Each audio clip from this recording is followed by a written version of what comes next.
Empire, Book 1 of the Empire series by C.J. Stewart. Copyright 2019 C.J. Stewart. All rights reserved. Dedicated to those who can learn from history to make the world a better place. What is past is prologue. Introduction. The planet on which this story takes place exists in a parallel universe. Multiple universes are arguably science fact, and without delving too deep into quantum physics, I shall offer a brief explanation. If you were to collide two pool balls under controlled identical conditions and repeat it over and over, the outcome over any number of days would be the exact same every time.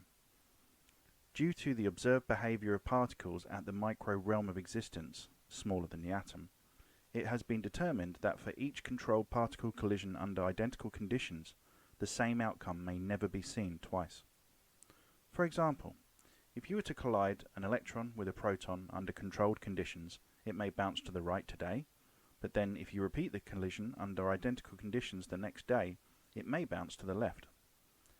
This behavior is unique to the quantum level of existence, leading to a conclusion that it is at the very least conceivable that there are a million other universes where the electron hits the proton and bounces to the left, or right, or slightly left of center, or any infinite number of directions, all of these outcomes needing a universe to exist in.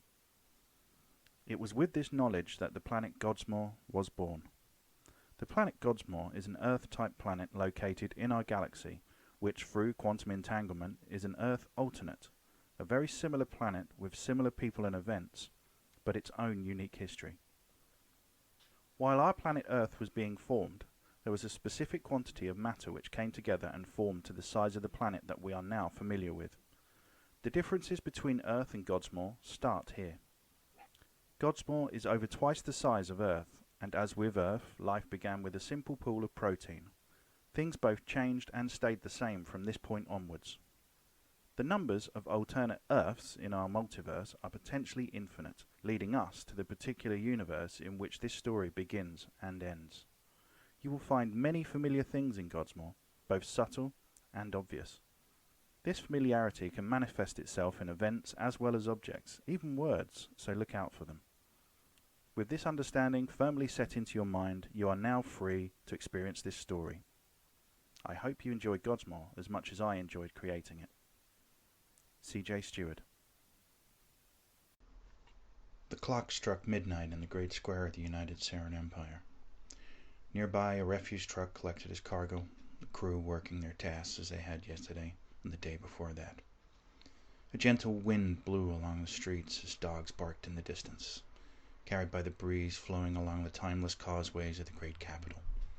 In a few hours, it would awake from its slumber and carry on its comings and goings, much as it did the day before and the years before that.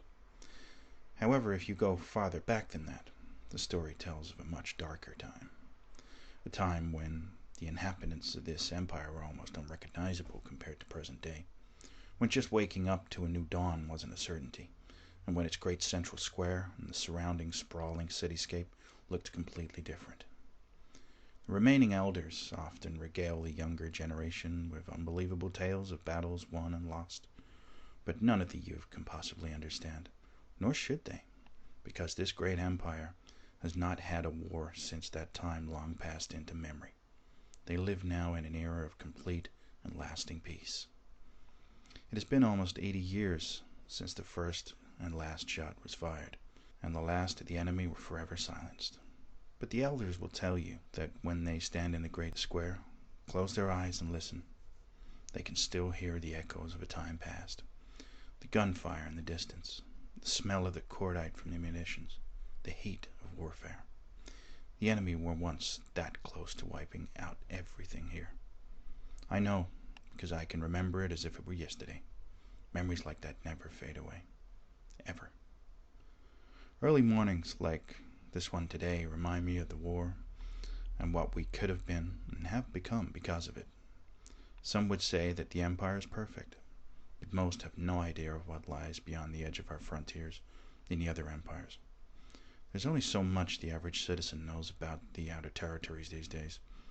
Territories that the military have seen, and a very long time ago, too. But I have vivid memories of them still. My position in power has made me privy to most of the twists and turns of fate that has shaped this now stable and great empire. But in the beginning, we were nothing. Nothing like we are now. He still couldn't quite come to terms with it, with the enormity of what lay ahead of him. After all the men who had come before him, it was he, President Thomas H. Ridley, who was going tomorrow into a new empire, into a new world, for nothing less than pairing. Pairing is a time-honored practice of taking two empires and amalgamating them in an attempt to enrich the two civilizations. This was usually a wonderful experience, one that had not happened in over 200 years in his empire, and now it was happening tomorrow. How could he sleep at a time like this, especially knowing that there was only one chance at pairing? Get it wrong, and you lose years of progress for your empire. It wasn't a time for sleeping. He just hoped it would be okay and that he would go down in history as an unforgettable man. He had no idea how right he was. Before long he was yawning, and then, finally, for a short time, he slept. James Harper had gotten even less sleep than the president, but in that time he had completed his pre-flight briefing and second walk-round check of his aircraft, not to mention his third cup of coffee. He wasn't used to flying the president around and had a bad case of the jitters. This was something he still suffered with from time to time before an important flight, a leftover of his early career flying helicopters in the Army. His career was certainly on the up, though, he thought to himself. He had started flying when he was 9, taking to the air in his father's light aircraft, which had led him to signing up to the Army. From there he attained a license with a glowing report from his commanding officer. "This boy's a natural. If I put wings on a washing machine, he could fly it." He'd always thought fondly of his commander, and the man wasn't wrong. He did 5 years of helicopters and then moved to fixed-wing flying in the Air Force, all with a perfect record. He always loved his helos, though, especially the UH-1 Huey. Even to this day he tries to fly them as often as he can. During his years in helicopters he was awarded with 2 Purple Hearts for bravery in several combat missions, and after that he went from aircraft to aircraft, flying just about everything in the United Sarin Air Force inventory. Today, though, he felt like a first-year cadet again. It didn't help that he was going to be flying, in his opinion, the best damn president the United Sarin Empire's ever had.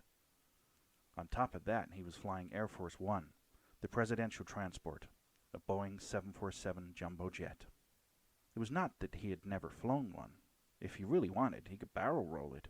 It was just that he preferred his current love, the C-130 Hercules cargo plane. He normally flew chase plane to Air Force One, AF-1 for short, in the C-130, carrying the Presidential Guard. The Guard are a group of elite bodyguard agents, all of them the best of the best, and a damn good laugh, too. For this mission, he would miss their humor, for this would be a most serious flight due to its historic significance. He checked his watch. It was almost time. As the presidential convoy neared the airport, Tom dozed in the plush leather seat of his limousine, oblivious to the hundreds of thousands of citizens who had come to wish him a safe and successful journey to the new empire. He wondered for the 10th time what it was going to be like. He could only wonder past knowing all of the traditional ceremonies and duties he was required to perform. Actual knowledge of the new empire is limited, as this in itself is part of the tradition. It's like sleeping. You know how to fall asleep, but you don't know what dream you'll end up having. He was brought out of his daydream by his chief of staff, Donald Reynolds. Donald, apart from being a lifetime friend and passionate pairing enthusiast, was the master of ceremony for the pairing experience, and was giving Tom a list of things they had to get right, as if he needed more to think about. He was talking at 100 miles an hour. "Remember to make sure that you greet the Emperor with your left hand, not your right hand, whatever you do. That's an important one." "Okay, Don, I know," Tom tried to say reassuringly. As the fleet of limousines sped on through the busy city streets, Donald persistently continued his last-minute checks with the president. Aboard Air Force One, James was spending his last minutes checking the cabin of the giant aircraft. It was 2 minutes until the motorcade arrived at the airport, and he was making sure all the decor was spotless, even though somebody else had already done that hours before. He was in reality just expending nervous energy. He was as excited as the tens of thousands that had gathered behind the barriers to see the president off. It was not long now. President Ridley made one last wave to the crowd on the steps of the aircraft before disappearing into the cabin. And into the history books, he thought. So much weight was on his shoulders right now. Hundreds of flashbulbs exploded for the last time in a singular empire. In just a few hours, they would be a new world, a paired world. Inside the warm and welcoming cabin, the president was being introduced to his temporary pilot. "Mr. President, this is your new pilot for today. This is Colonel James Harper." Tom and James exchanged a firm handshake. "Well, I'm very pleased to meet you, James. I hear many good things about your flying skills. You know how much you're going to need them today. Apparently, it's a tricky approach." James was nervous, but did a good job of hiding it with the tone of voice so often heard from pilots. "Thank you, Mr. President. It's an honor to meet you, sir, and rest assured that we'll have a flawless flight and landing." Tom smiled and nodded. "I'm sure we will, James. Don't you usually fly my protection around?" "Yes, I do, sir," James smiled, honored by the recognition of such an important man. "A fine bunch of men they are, too. Well, if you excuse me, I have a few things to do. It was good to meet you." "Yes, sir, and you too." As the president made his way to his office, James made his way to the flight deck. He couldn't help feeling great after meeting the man himself. What a guy, he thought. The media always reports of Thomas H. Ridley as being warm and hospitable to everyone he meets, no matter who you are or what you mean to him.